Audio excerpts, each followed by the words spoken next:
సంతోష్ గారికి నా హృదయపూర్వక వందనాలు. చేరువచ్చిన దైవసేవకులందరికీ కూడా నా హృదయపూర్వక వందనాలు. అలాగే ప్రియుని వారలారా, వాక్య భాగం వచ్చేసి మనం తీసుకున్నది కీర్తన 40వ అధ్యాయం. కీర్తన 40వ అధ్యాయము 6వ వచనము 7వ వచనం చదువుకుందాం.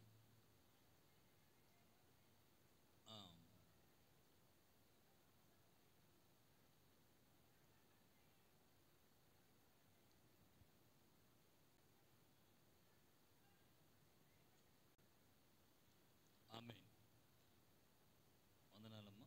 అలాగే ప్రియుని వారలారా, ఇక్కడ కీర్తన 40వ అధ్యాయము వాస్తవంగా దావీదు గారు ఆయన ప్రార్థన ద్వారా చేసినది. ఎందుకంటే ఆయన కష్టాల్లో, ఆయన శ్రమల్లో, ఆయన తరంబడుతున్నప్పుడు, సౌలు చేత ఇబ్బందుల్లో ఉన్నప్పుడు దావీదు గారు ఎంతో వేదనతో ప్రార్థన చేశాడు. అలాగనే ఆ ప్రార్థనా కీర్తన ఇది కూడా వాస్తవంగా ఒక రత్నం లాంటి కీర్తన అంటారు. ఒక రత్నం లాంటి కీర్తన అంటారు. అంటే ఇది ఒక మెస్సయ గురించి స్పష్టముగా రాయబడింది. ఇందులో ఉన్నవన్నీ కూడా అభిషిక్తుడైన మన యేసుక్రీస్తు వారికి ఆపాదించబడిన మరి కీర్తన. ప్రియమైన వాళ్ళారా, ఇక మనం చూసుకున్నట్లయితే దావీదు అంటున్నాడు, బలులైనను నైవేద్యములను నీవు కోరట్లేదు, నీవు నాకు చెవులు నిర్మించి ఉన్నావు. ఇందులో సబ్జెక్ట్ అంటే ఇందులో నాకు మరి దేవుడు బయలుపరిచినది అంటున్నాడు. ఇక్కడ నీవు నాకు చెవులు నిర్మించి ఉన్నావు, దహన బలులైన పాపపరిహార్థ బలులైన నువ్వు తెమ్మనలేదంటున్నాడు. అలాగనే కింద పుస్తకపు చుట్టలో నన్ను గూర్చి వ్రాయబడిన ప్రకారం నేను వచ్చి ఉన్నాను. ఈ మాట మన ప్రభువైన యేసుక్రీస్తు గారి మాట. స్వయాన ఆయనే మరి దావీదు ద్వారా పలికిన మాట. అయితే ప్రియమైన వాళ్ళారా, ఇక్కడ చెవులు నాకు నిర్మించి ఉన్నావని దావీదు అంటున్న కారణం ఏంటంటే, అలాగనే సమూయేలు 15వ అధ్యాయం 22వ వచనంలో అక్కడ సమూయేలు ప్రవక్త సౌలుకి ఒక మాట చెప్పి ఉన్నాడు. దేవుడు అమాలేకులతో యుద్ధం చేస్తున్నప్పుడు సమస్తము నిర్మూలన చేయమని ఆ మాట ఆయన పెడచెవిని పెట్టాడు. ఆయన ఇష్టం ప్రకారంగా చేశాడు. అయితే అక్కడ ఏం జరిగిందంటే, సౌలు తనకు నచ్చినవన్నీ, మంచిగా ఉన్నవన్నీ పశువుల్లో మనుషులు తీసుకొచ్చుకున్నాడు. అలాగనే అమాలేకు రాజును కూడా తెచ్చాడు. అంతలోకే సమూయేలు ప్రవక్త దేవుడు చెప్పాడు. సమూయేలు ప్రవక్త వెళ్ళి ఏంటే ఈ పని అప్పుడు ఏం చెప్పాంటే, సౌలు రాజు నీ దేవునికి బలిటానికి తెచ్చానయ్యా నేను. ఏమన్నాడు? నీ దేవునికే బలిటానికి తెచ్చాను అన్నాడు. చెప్పిన మాటను పెడచెవిని పెట్టి మళ్ళీ నీ దేవునికే బలిటానికి వచ్చి తను సమర్థించుకుంటున్నాడు. ఒప్పుకోలేదు, తనకు ఆ తప్పును కప్పుకుంటూ ఉన్నాడు ఇక్కడ సౌలు రాజు. అయితే ఇక్కడ అదే మాటను అంటున్నాడు ఆయన. అప్పుడు సమూయేలు అంటాడు, అయ్యా నువ్వు బలులను నైవేద్యం అర్పించట కంటే యెహోవా మాట వినటయే శ్రేష్టము అంటున్నాడు. అలాగనే ఇక్కడ మళ్ళా దావీదు రాజు అబ్షాలోము గురించి వచ్చినప్పుడు, ఆ వాగ్వాదము వచ్చినప్పుడు వాళ్ళు హెబ్రోనికి వెళ్తారు. హెబ్రోన్లో ఆడ ఒక నాటకం జరుగుతుంది. అది ఎలాంటిదంటే ఆధ్యాత్మికపరమైన నాటకం జరుగుతుంది. అంటే వారు ఏదో దేవుణ్ణి ఆరాధించాలనే పేరుతో వెళ్ళి అక్కడ తండ్రికి వ్యతిరేకంగా అబ్షాలోము కుట్ర పన్నుతూ ఉంటాడు. అక్కడ అందరూ కూడే కొద్దీ చేరే కొద్దీ అక్కడ కుట్ర ఇంకా బలోపేతమవుతూ ఉంటుంది. ఇదంతా ఏంటంటే దేవుని మాట వినకపోవటం వలన. అందుకని ఇక్కడ నాకు చెవుని నిర్మించావు. అలాగనే దీని మరి నిర్వచనం చూసినట్లయితే మరి వాస్తవంగా దీని వాక్యం, అదే వాక్యము మరి కీర్తనాకారుడు ఇక్కడ ఎట్టయితే మెస్సియా కీర్తనగా ఇది ఆపాదించబడిందో, అలాగనే నెరవేర్పు హెబ్రీ రాసిన పత్రిక 10వ అధ్యాయము 5వ వచనం ఒక మాట ఉంటుంది, చదువుకుందాం మనం. హెబ్రీ రాసిన పత్రిక అపోస్తలుడైన పౌలు గారు హెబ్రీ నైవేద్య బలులు నాకు ఇష్టమైనవి కావు,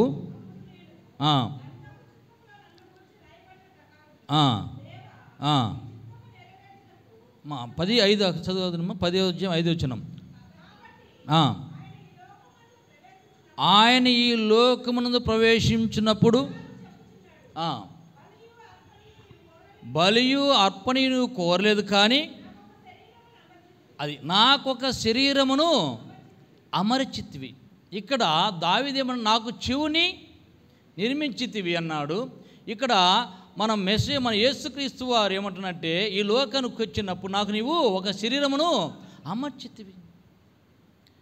ఇక్కడ దావీదు గారు చెవిని ఎందుకు నిర్మాణం చేశారని చెప్తున్నా అంటే, కీర్తనాకారుడు ఆ దావీదు ఏం చెప్తున్నాడంటే, వాస్తవంగా బలులు నైవేద్యం నాకు ఇష్టం లేదని దేవుడు చెప్పాడు, బాగానే ఉంది.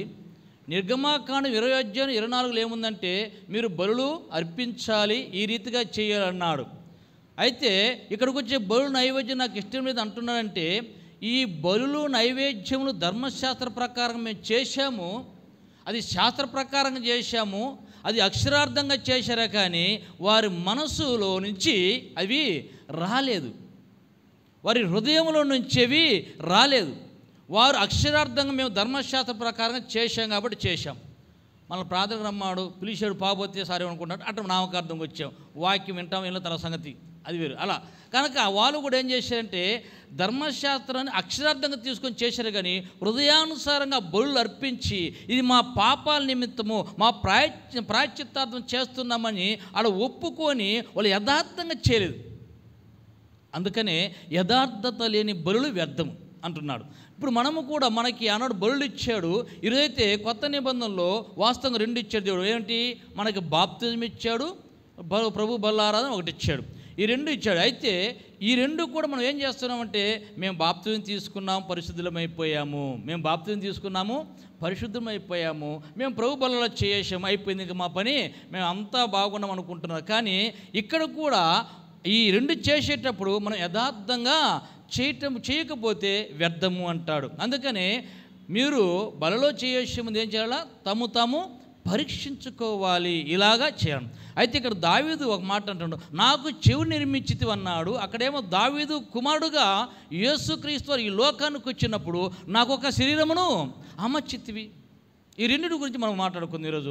అదే కీర్తనలోంచి మన హెబ్రీ రాసిన పత్రిక పౌలు గారు అది మామూలుగా ప్రస్తావిస్తూ మాట్లాడిన మాట ఏంటంటే, నేను బలుల గురించి 10వ అధ్యాయం రాస్తూ ఉన్నాడు అని రాస్తున్నాడు పౌలు గారు. రాస్తూ ఇది సరియే, నేను రాసేది తప్పు కాదు, ఇది సరి అయినది అని చెప్పేసి దానికి సాక్ష్యార్థముగా ఏం చేశాడు? లేఖనాల నుంచి తీసుకొని కీర్తనాకారుడు పరిశుద్ధాత్మ ద్వారా రాయించిన ఆ మాటను ఇక్కడ తీసుకొచ్చి ఇది 2 సరి అయినయే, నాది తప్పు కాదు, నేను మాట్లాడు సరియే అని పౌలు ఒక రచయితకి ఇక్కడ సమర్థించుకుంటూ రాశాడు. సమర్థించుకుంటూ కాదు, కానీ దాన్ని సరిచూస్తూ చెప్తున్నాడు. ఇందులో ఎలాంటి పొరపాటు లేదు. అయితే ఇక్కడ చెవి అనే ప్రాముఖ్యత ఎందుకంటే చెప్తున్నా అంటే, దావీదు గారు అప్పుడు దేవుని మాటలు ప్రవక్తలు విన్నారు, దేవుని స్వరము ప్రవక్తలు విన్నారు, కానీ చూడలేదు. అలాగనే దేవుని గురించి ప్రవచించారు, యెషయా గ్రంథంలో కానీ రాబో దినాలు అన్నీ కూడా ప్రవచించారు, కానీ యెషయాను చూడలేదు. అయితే ఇక్కడ మరి మత్తయి సువార్త 13వ అధ్యాయము 16-17 చదువుకున్నట్లయితే అక్కడ ఒక మాట ఉంటుంది, చూద్దాం ప్రియమైనవారా.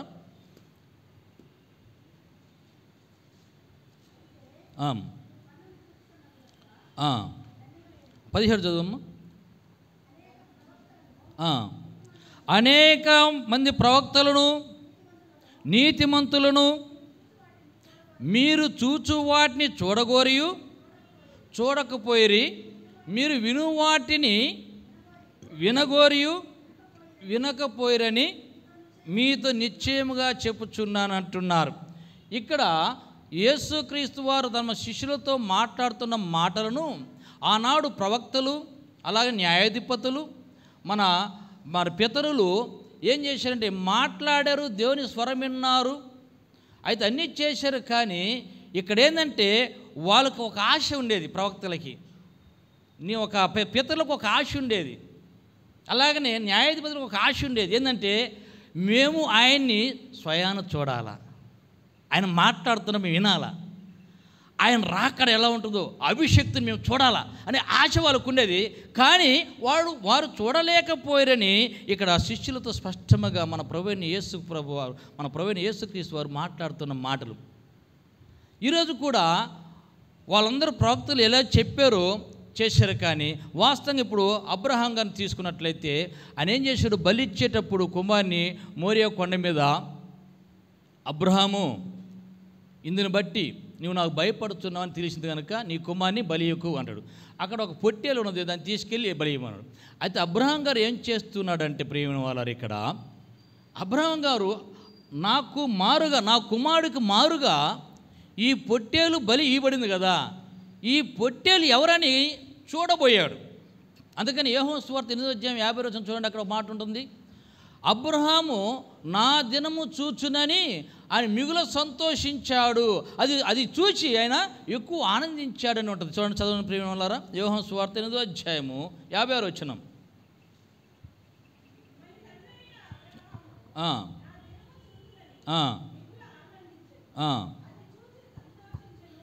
ఆమేన్. అది చూసి, కానీ దా విషయం మటుకు ఇక్కడ ఎక్కడా ప్రస్తావన లేదు. అబ్రహాం గారు చూశాడని, తర్వాత దేవుడు ఆయనకి దర్శనం ఇచ్చని తెలియదు. కానీ వాస్తవంగా రాయపడేది అంటే ఇక్కడ తర్వాత దర్శనం ద్వారా ఏమన్నా ఒకవేళ తెలియపరచుండొచ్చు, సూచన మనకు తెలియదు. కానీ అయితే ఇక్కడ అపోస్తలుల కార్యం 26వ అధ్యాయం 7వ వచనం కూడా ఆయన అగ్రిప్ప రాజుతో మాట్లాడుతూ పౌలు గారు చెప్పిన మాటలు ఉంటాయి. ఏమనంటే, వాళ్ళు 12 గోత్రముల వారికి కూడా దేవుడు వాగ్దానము చేసిన దానిని మనం చూస్తామని నిరీక్షణ కలిగి ఉన్నారట. కానీ చూడలేకపోయారు. అయితే ఇక్కడ అలాగనే మరి మోషే గారు కూడా దేవుని చూడాలని, దేవుని చూడాలని ఆశ కలిగాడు. మోషే కలిగినప్పుడు, అయ్యా నీ మహిమను నేను చూడనప్పుడు ఏమన్నాడంటే ఆయన బండ సందును దాచాడు. ఏం చేశాడమ్మా, మోషేని బండ సందు దాచి చెయ్యి అడ్డం పెట్టాడు. ఆ బండ మనం కొత్త నిబంధన చూస్తే ఆ బండ ఎవరు, క్రీస్తే అనుకున్నాం. అయితే మహిమగల ఆ దేవుణ్ణి, ఆ మహిమా స్వరూపుడు ఆ దేవుణ్ణి ఈ శరీరపరంగా మోషే యథార్థంగా చూడలేక, అందుకని దేవుడు చేస్తే క్రీస్తులో నుంచి చూడమని చెప్పాడు.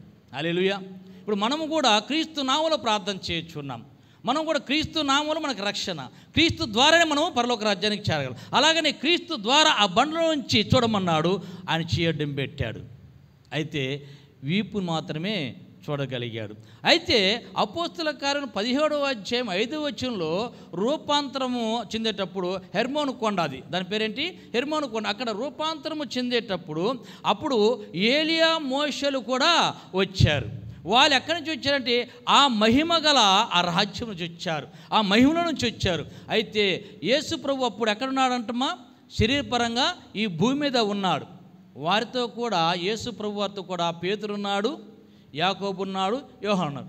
అయితే వీరేం చేశారంటే చూస్తున్నాడు మోషే ఏలియా రావడంతోనే ఈయన రూపాంతరము చెందాడు. దేవుడు కూడా ఆయన వస్త్రాలు తెల్లగా మారాయి, ఆయన ముఖము ఎలా అంటే ఒక మంచి కాంతి వలె, ఒక సూర్యకాంతి వలె వెలుగుతూ ఉంది. చూశారు, ఆయన రూపాంతరము చెందాడు. ఎందుకంటే వారు ఆ మహిమలో నుంచి వచ్చారు కనుక ఈయన కూడా ఈ శరీరం నుంచి రూపాంతరము చెందాడు. అంటే ఆ దైవత్వం కలిగిన ఆ మహిమ కనుక వాళ్ళు అంతకుముందు మోషే శరీర ప్రకారంగా ఉన్నప్పుడు చూడలేకపోయాడు. కానీ ఇప్పుడు మోషే చనిపోయిన తర్వాత, అయితే ఇక్కడ ఏలియాకి మోషేకి 2 ఉన్నాయి.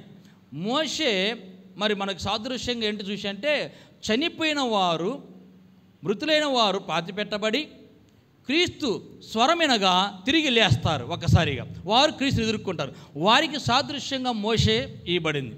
ఎందుకంటే మోషే చనిపోయాడు, తిరిగి దేవుని యొద్ద ఉన్నాడు కనుక క్రీస్తు సమయంలో ఆయన స్వరమినగా తిరిగి లేచేది సాదృశ్యం. అయితే ఏలియా గారు దేనికి సాదృశ్యం అంటే, మనం ఆయన రాకడ సమయంలో కనురెప్పపాటులో లేదు. అలాగనే ఏలియా కూడా సాదృశ్యం దేనికంటే మనకి సాదృశ్యంగా ఉన్నాడు, సంఘానికి సాదృశ్యంగా.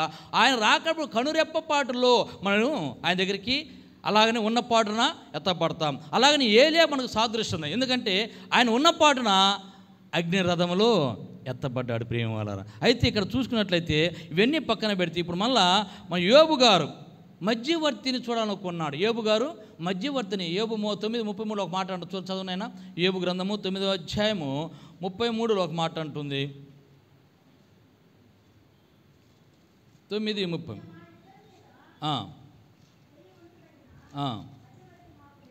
అమ్మా చేయించదగిన మధ్యవర్తి మాకు లేడు. ఇక్కడ యోబు గారు ఏం చేసి అంటే, ఆయన మాట్లాడుతున్నాడు కానీ మధ్యవర్తి మాకు లేడు. మాకు న్యాయం చేయటానికి కానీ, ఒకవేళ మేము దేవుని ఎదుట ఏదైనా చేయటానికి మాకు మధ్యవర్తిని అయినా లేడు. కానీ మధ్యవర్తిని చూడాలనుకున్నాడు ఎవరు? మన యోబు గారు. అయితే ఆ మధ్యవర్తి ఎలా ఉన్నాడంటే, మొదటి తిమోతి రాసిన పత్రిక 2వ అధ్యాయం 5వ వచనం చూసినట్లయితే, ఒకసారి చదువుకుందాం. మొదటి తిమోతి రాసిన పత్రిక 2వ అధ్యాయం 5వ వచనంలో మనం చూసినట్లయితే, ప్రియమైనవారా, మధ్యవర్తియు దేవునికి నరునికి మధ్యవర్తి ఒక్కడే. ఆయన ఎవరు? క్రీస్తు యేసును నరుడు. నరులను రక్షించటానికి ఆయన దేవాదేవుడయ్యుండి, ఆది సంభూతుడయ్యుండి, సర్వ సృష్టికర్త అయ్యుండి, సమాధానకర్త అయ్యుండి, మన రక్షణకర్త అయ్యుండి, ఆయన ఏమి చేశాడంటే మన కోసం నరుడుగా ఈ లోకానికి వచ్చి దేవుని యొద్దకు మనం తీసుకెళ్ళటానికి ఆయన మధ్యవర్తి ఉన్నాడు. హల్లెలూయా. కనుక ఆయన మధ్యవర్తి ఉన్నాడు. అయితే ఆ మధ్యవర్తిని యోబు చూడలేకపోయాడు. ఆ మధ్యవర్తిని యోబు చూడలేకపోయాడు. అయితే ఇంక ఇక్కడ చూసుకున్నట్లయితే దావీదు, యెషయా గారు ఉన్నారు. దావీదు గారు, యెషయా గారు ప్రవచించారు యేసు ప్రభు గురించి. ఆయన ఏం చేశారంటే, ఆయన జననము గురించి ప్రవచించారు, మరణం గురించి చెప్పారు, పునరుత్థానం గురించి చెప్పారు. తర్వాత వచ్చేసి ఆయన వెయ్యేళ్ళ పాలన గురించి చెప్పుకొచ్చాడు. ఆ యెషయా గ్రంథమంతా ఆది నుంచి ఆ పుస్తకం ప్రకటన గ్రంథం వరకు యెషయా గ్రంథము మొత్తం, బైబిల్ మొత్తం అందులోనే 66 అధ్యాయాల్లో ఉంటుంది. అలాగనే ఆయన మొత్తం చెప్పుకుంటూ వచ్చాడు. కానీ వారు ఏం చేశారంటే పరలోక మహిమను చూచారు, కానీ పరలోక రాజ్య మర్మాలు వాళ్ళకి తెలియపరచబడలేదండి. హల్లెలూయా. పరలోక మహిమను చూచారు వాళ్ళు, కానీ పరలోక రాజ్య మర్మాలు వాళ్ళకి బయలుపరచబడలేదండి. అందుకని యేసుక్రీస్తు వారు ఏమంటే, మీరు పరలోక రాజ్య మర్మాలు మీకు మాత్రమే బయలుపరచబడ్డాయని తన శిష్యులతో చెప్పుకుంటూ వచ్చాడు. మత్తయి సువార్త 13వ అధ్యాయంలో. మత్తయి సువార్త 13వ అధ్యాయము కొత్త నిబంధన అంతా ఉంటుంది. ఎక్కడి వరకు?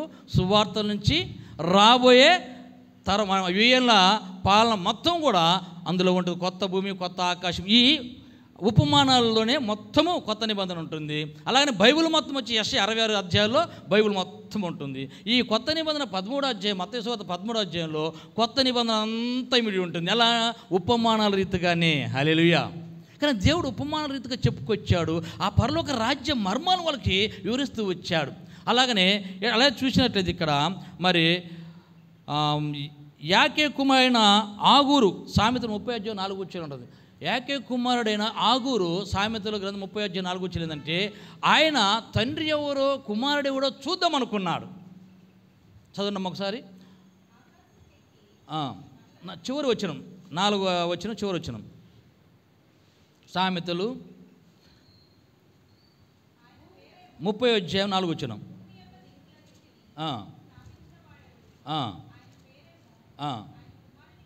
ఆయన పేరేమో, ఆయన కుమారుని పేరేమో మీకు తెలిసి ఉన్నదా? ఆమేన్. హల్లెలూయా. ఇక్కడ ఈయన ఆగూరు మాట్లాడుతున్నాడు. ఆయన సృష్టికర్త అయిన దేవుడు, ఆయనెవరు, ఆయన కుమారుడు ఎవరో మీకు తెలిసి ఉన్నదా అంటే తెలియక అంటే ఆయన తెలుసుకోవాలని ఆశపడుతున్నాడు. కానీ వాళ్ళు అప్పటికి తెలుసుకోలేకపోయారు, చూడలేకపోయారు. అలాగని ఇక్కడ కూడా చూస్తే ప్రేమ వాళ్ళారా, అయితే వీరంతా ఎవరికి పరిచర్య చేయుచున్నారని మనం అనుకోవాలా. ఇప్పుడు ఈ ప్రవక్తలు పాత నిబంధన గ్రంథంలో ఎన్ని కూడా ఒక కొత్త నిబంధన నెరవేర్పు కోసమే. ఈ పాత నిబంధనల బలులన్నీ కూడా ఆ కల్వరి చూపిస్తున్నాయి. హల్లెలూయా. ఈ పాత నిబంధన ఉండే బలులన్నీ కూడా ఆ కల్వరిలో యేసుక్రీస్తు మన కోసం బలి అయిపోతున్న ఆ కల్వరి శిలువలో ఏలాడబడుతున్న యేసుక్రీస్తు వారిని చూపిస్తున్నాయి. ఈ బలులన్నీ కూడా అందుకని కల్వరి వైపు మనం చూసి అర్థం చేసుకున్నట్లయితే మనము కూడా అలాంటి జీవుని నిర్మించుకోగలం. హల్లెలూయా. కనుక ప్రియమైన వాళ్ళారా, మరి దావీదు ఎంతో స్పష్టంగా అన్నీ దేవునికి లోపడ్డాడు. ఎందుకంటే ఒక మాట ఉంది, చెవి నిర్మాణం అంటే తెరచుట, చెవిని తెరచుట. హిబ్రీ భాషలో కొన్ని విధాలుగా ఉంటాయి. అలాగనే విడుదల ఏముంటుంది, దానికి పర్యాయ పదాలు తెరచుట ప్లస్ విడుదల. విడుదల అనే ఒక మాటకి ఏంటంటే హిబ్రూ భాషలో అంటారు, వాళ్ళు ఇజ్రాయేలు ప్రజలకి విడుదల సంవత్సరం ఒకటి ఉంటుంది. విడుదల సంవత్సరం ఒకటి ఉంటుంది అనగా యజమానుల కింద బానిసలుగా పనిచేస్తున్న వారికి విడుదల సంవత్సరం ఒకటి ఉంటుంది. ఆ విడుదల సంవత్సరం దాన్ని సునాద సంవత్సరం అంటారు. ఆ సునాద సంవత్సరంలో వారు ఆ బానిసత్వం నుంచి విడుదల, యజమానుల నుంచి విడుదల తీసుకుని వెళ్ళేటప్పుడు ఒక పత్రం ఉంటుంది. అయితే వాళ్ళు వెళ్ళటానికి ఇష్టం లేక తన యజమాని ప్రేమించి యజమాని దగ్గరే ఉండాలని ఆశపడ్డవారు వాళ్ళు ఏం చెప్పాలి, ఆ పత్రం చదువుతున్నప్పుడు మేము మా యజమాని విడిచిపోమయ్యా, మా యజమానితోనే ఉంటాము అని వాళ్ళు నిర్ణయం తీసుకోవాలట. వాళ్ళు ఏం చేయాలా, నిర్ణయం తీసుకోవాలా. నిర్ణయం తీసుకున్న తర్వాత వాళ్ళు ఏం చేస్తారంటే అంటే అతను తీసుకెళ్ళి అక్కడ ద్వారబంధనం ఉంటే ఆ ద్వారబంధనం దగ్గరికి వెళ్ళి వాళ్ళు ఏం చేస్తారు, చూకి కుదురుతో బొక్క పొడుస్తారు. కుదురుతో బొక్కపొడు అది ఆ రంధ్రం పొడిచినప్పుడు వాళ్ళు ఏం చేస్తారంటే మేము జీవితాంతము మా యజమానికి మేము లోబడి ఉంటాము, ఆయన మాటకి మేము లోబడి ఉంటాము, ఆయన మాటకి మేము విధేయత కలిగి ఉంటాము, ఆయన మాటకి వ్యతిరేకంగా ఏది చేయము, ఆయన స్వరము ఎప్పుడు వినాలని ఎదురు చూస్తుంటాము, ఆయన పిలిస్తే లేటు కాకుండా ఉంటామని. నేను మరి సంతోష్ అయ్య గారు 6:30కి రమ్మని చెప్పారు. మరి తప్పు నాదే, కొంచెం లేట్ అయింది, దయచేసి అయ్య క్షమించాలి. కనుక ఇది నా చెవి కూడా ఇది మంచి దురద చెవి, ఇది మంచిది కాదు. ఎందుకంటే అందుకనే దేవుని మాట వినని వారు చాలామంది ఉంటారు. అందుకనే ఆయన సువార్తను స్పష్టముగా బాగా ఒక దేవుని వాక్యము ఉన్నది ఉన్నట్టుగా ఆరోగ్యకరమైన వర్తమానాన్ని అందిస్తుంటే చాలామంది ఇష్టపడరు. దేవుడు ఏం చేశాడు, నాకు ఇష్టమైన కాపులను మీకు నియమిస్తును అన్నాడు. వీళ్ళేం చేస్తారంటే వారికి ఇష్టమైన కాపును నియమించుకొని వెళ్తూ ఉన్నారు. వీళ్ళకి ఎలా ఉండాలంటే వాళ్ళని పోడే విధంగా ఉండాలా, వాళ్ళకి ఇష్టమైన వార్తలు చెప్పే విధంగా ఉండాలా. అందుకనే ఇక్కడ వాళ్ళకి ఇష్టమైన కాపుల్ని చెప్పినప్పుడు కాకుండా తమ స్వది ఉద్దేశం పక్కన పెట్టి తన చిత్తానుసారం కాకుండా దేవుని చిత్తానుసారంగా జీవించాలని మరి దేవుడు సెలవిస్తున్నాడు. కనుక ప్రియమైనవారు అలా చూసినట్లయితే ఇక్కడ ఇంకొక మాట ఉంది. లూకాసు అయితే వాస్తవంగా ఈ పాత నిబంధనలో ఇవన్నీ మరి ప్రవచించినవన్నీ కూడా ఎవరి కోసం ప్రవచించారు? పాత నిబంధనలో ప్రవక్తలందరూ ప్రవచించారు. ఎవరి కోసం అని అనుకుందాం, వారి కోసమా మన కోసమా? అందుకని పేతురు స్పష్టంగా రాస్తున్నాడు, 1వ అధ్యాయము 10వ వచనం 12వ వచనం చూసినట్లయితే వారు ఎవరి కోసం ప్రవచించారు, ఇవన్నీ పాత నిబంధనలన్నీ ఎవరి కోసం ప్రవచించారు మనం చూసుకున్నట్టు చూద్దాం. పేతురు మొదటి పత్రిక 10వ అధ్యాయము 1వ అధ్యాయం 10 నుంచి 12 వరకు.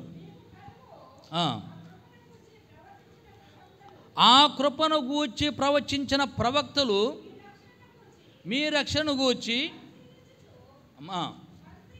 పరిశీలించుచు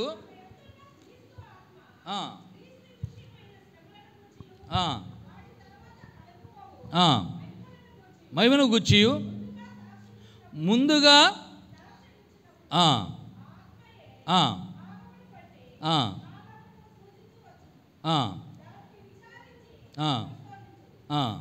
పరలోకము నుండి పంపబడిన పరిశుద్ధాత్మ వలన మీకు సువార్త ప్రకటించిన వారి ద్వారా మీకిప్పుడు తెలుపబడిన ఈ సంగతుల విషయమై తమ కొరకు కాదు కానీ మీ కొరకే తాము పరిచర్య చేసిన సంగతి వారికి బయలుపరచబడెను.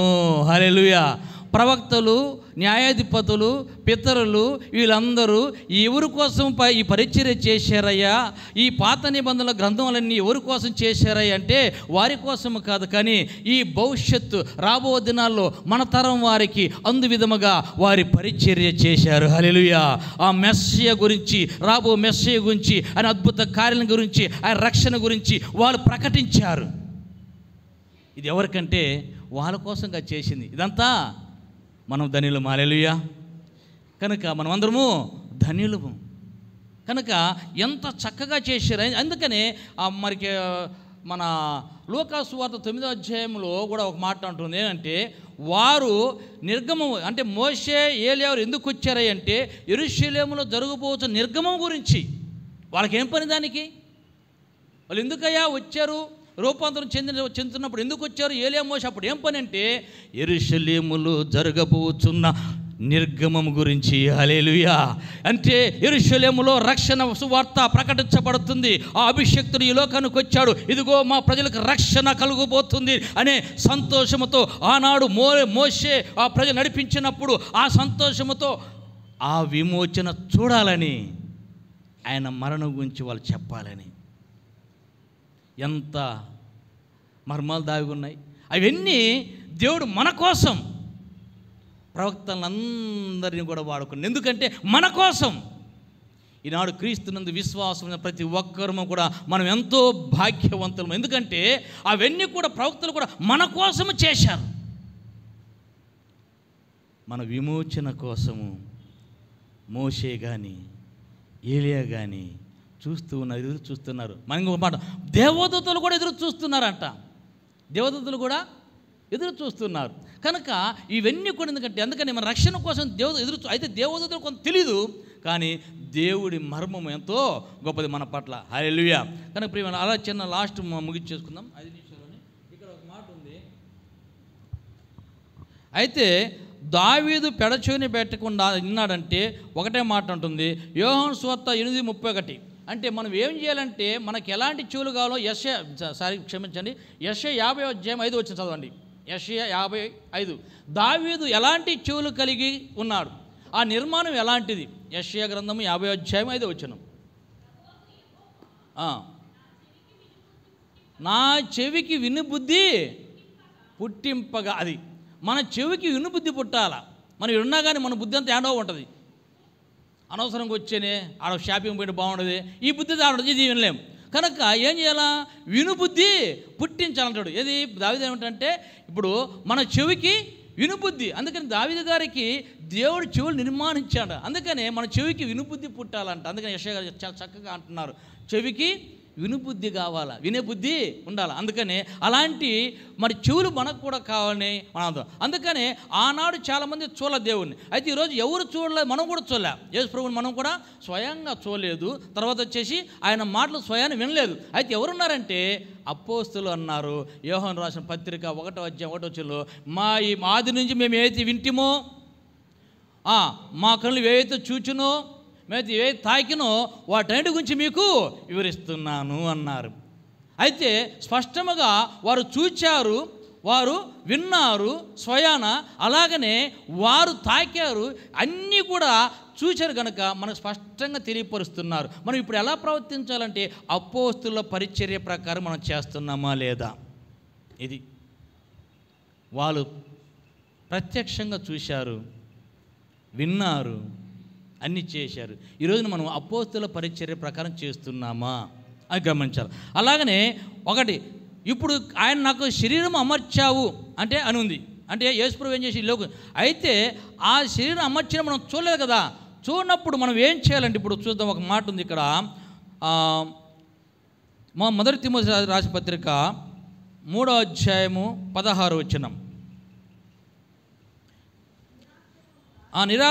చెప్పమ్మా. దైవభక్తిని గూర్చిన గొప్ప మర్మమై ఉన్నది. ఆయన సశరీరుడుగా ప్రత్యక్షమయ్యను.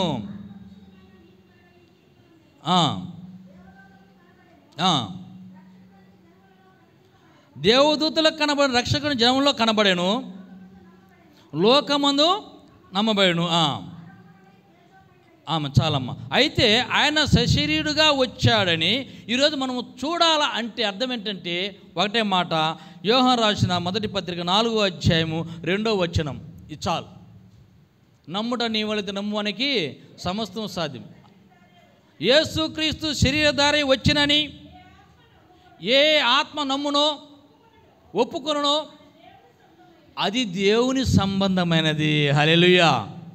ఏ ఆత్మ ఒప్పుకొనదో అది. అలాగనే దేవుని సంబంధమైన వాడు దేవుని మాట వింటాడు. దేవుని సంబంధం కాని వాడు దేవుని మాట వినని యోహాను సువార్త 8:40 ఉన్నాయి. కానీ మనం దేవుని సంబంధమైతే దేవుని మాట వింటాము.